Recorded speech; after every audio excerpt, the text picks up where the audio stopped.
روزخان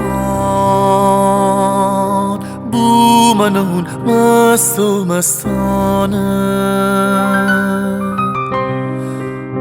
دور از چومان یگانه و بیگانه تا کوه دامن بوشاییم شانه به شانه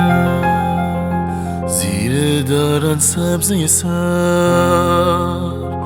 چشمه ور خوش بینیشتیم رو به خوابم دیم بردیم بیم بیدهیم آسمان سرخ بسته ول بگیفته هایی بزه یار آتش مهدر باول کشاکش آسمان آتش به جانه اون مگر از عاشقانه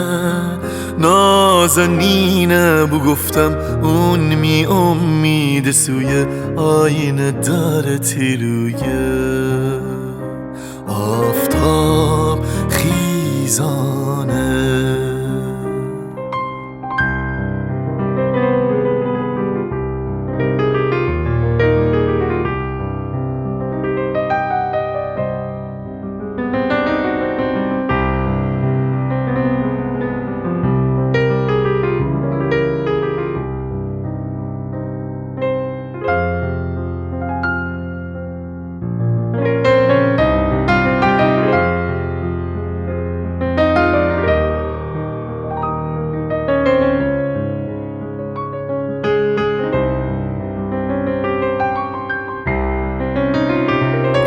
دیم بردیم بیم بیدهیم آسمان سرخ بسته ول بگیفته هایی بزه یار آتش مهدر باول کشاکش آسمان آتش به جانه او مگر از عاشقانه نازنینه بو گفتم اون می امید سوی آینه داره تیرویه آفتاب خیزانه آفتاب خیزانه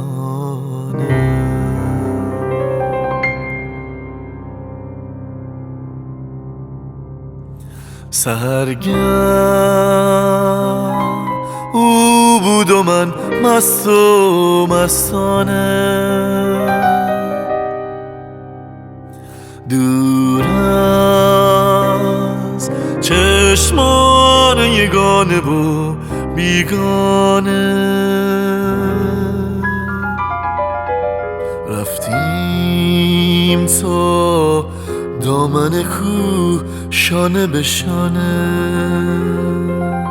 روی سبز پای چشمه نزد دلبر خوش نشستیم رو به خوابم بنهادیم چهره بر هم آسمان را شعله بر دامن فتاد آن مهنه داد آتش شعله با مهدر کشاکش آسمان آتش به جان است اون مگر از عاشقانه است گفتم ای یار سرمست اکنون رویت نماید آسمان آینه بردست آفتاب خیزان